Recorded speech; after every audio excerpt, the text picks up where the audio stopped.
I turn my back, and there across the street I see possibility and my heart flutters. Of course! Why didn't I think of this first? The museum. The museum is long, low, white, blind. Even its windows are made of frosted white opaque glass to keep the artifacts inside safe from the light.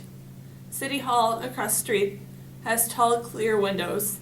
City Hall sees everything. Still, the museum might have something for me behind those tightly closed eyes. Hope quickens my step as I cross the street, gives me strength as I push open the enormous white doors. "Welcome," says the curator, sitting at the round white desk. "Can I help you find anything?" "I'm wandering," I say, trying to look relaxed. "I have some extra time today." "And you came here?" the curator says, pleased, puzzled. "Wonderful. You might want to try the second level. Some of our most popular displays are up there." I don't want to draw too much attention to myself, so I nod and climb the steps. Their metal echo reminding me painfully of Kai's feet on the stairs at the station. Don't think about that now. Stay calm. Remember coming here, that time in first school, before Kai came to the borough, back when we had time to consider the past, before we went to second school, where all that matters is the future. Remember walking into the dining hall in the basement of the museum with other school children, all of us excited to be eating somewhere new and different. Remember Xander's bright blonde head among the rest, the way he pretended to listen to the curator's speech but kept making jokes on the side that no one else could hear. Xander, if I leave him here, will another piece of my heart be torn away too? Of course it will.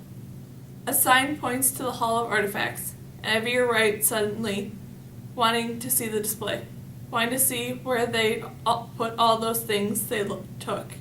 Perhaps I'll see my compact, Xander's cufflinks, Bram's watch.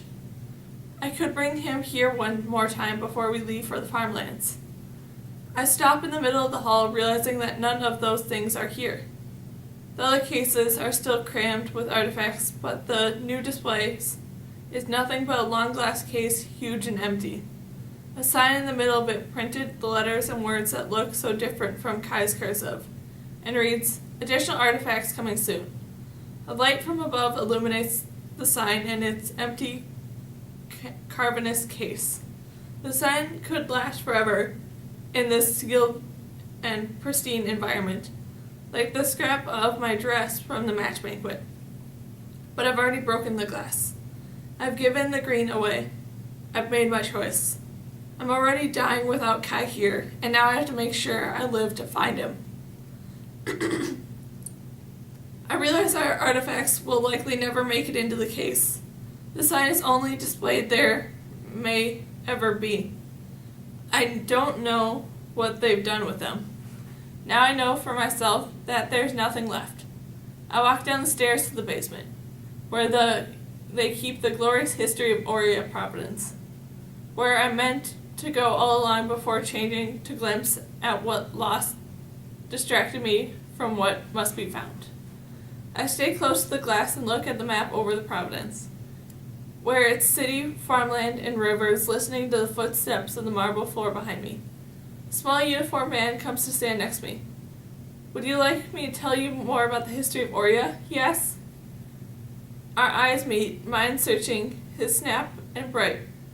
I look at him and realize I will not be selling our poem. I'm selfish. Besides, the scrap of fabric is all I had to give Kai, and now we are the last two people in the world who know the whole thing. Even this is a dead end. Even this last idea of mine won't work. I could trade the poem, but it would gain me nothing. This isn't something I can barter. It's something I have to do. "No, thank you," I tell the man, even though I would like to know the true history of the place where I live. But I don't think anyone knows it anymore. Before I leave, I look once at the geographic map of the society. There in the middle of the map, fat and happy, sits a large plump shape of the Providences. And around their edges are the outer Providences, the lines dividing them into sections, but none of them named. Wait, I call out to the man. He turns to look back at me expectantly. Yes? Does anyone know the names of the outer provinces?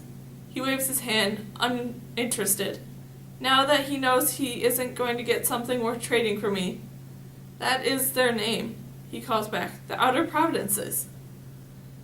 Those blank, divided outer provinces on the map hold my gaze. The map is thick with letters and information, and it's hard to make out all the names. I scan them over, not really reading them, but not sure what I'm looking for. Then something stands out to me. One piece of the information lodged in my sorting brain. Cypress River.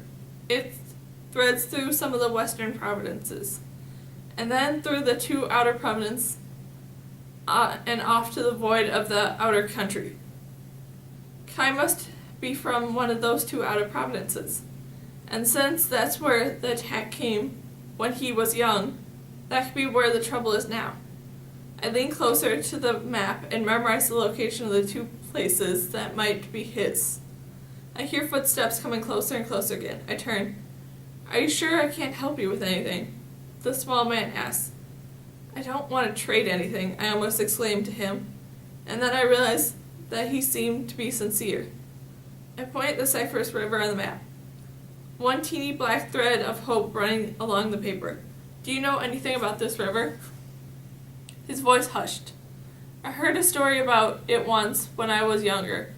A long time ago the river turned toxic partway down, and no one could live near its banks. But that's all I've heard.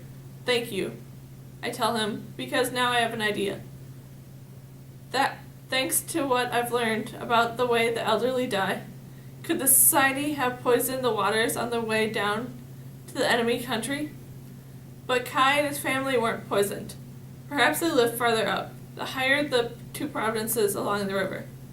It's only a story, the man warns me. He must have seen a hope flash across my face. It's everything, I say, and I walk up the museum, and I do not look back. My official waits for me at the green space outside the museum, wearing white, sitting in the white bench, backed by a white-yellow sun. It's too much. I blink. If I close my eyes a little, I can pretend that this isn't the green space next to the game center, where I will meet the official for the first time. I can pretend that she's going to tell me that there's a mistake with my match. But this time things will be different. Go down a different path where Kai and I could be together and happy. But there is no such path, not here in Oria. She gestures for me to come and sit by her on the bench. It strikes me that she's chosen a strange place to meet, right next to the museum doors, and I remember that it's a perfect place, still and empty. Kai was right. No one here is interested in the past. The bench is carved of stone and feels solid and cool from the hours it spends in the shade of the museum. I put my hand against the rock after I sit down, wondering where they quarried the stone, wondering who had to move the rocks. It's time I speak first. I made a mistake. You have to bring him back. Kai Markingham has already had one exception made for him. Most aberrations don't even get that. She says, you're the one who sent him away. You've proven our point. People who let the data slide, who let the emotions get involved, create a mess for themselves. You did this, I say. You set up that sword. But you performed it. She says, perfectly, at my dad. You might be upset, his family might be devastated, but it was the right decision as far as his abilities are concerned. You knew that he was more than what he pretended to be. He should be the one who decides whether to go or stay. Not me, not you. Let him choose.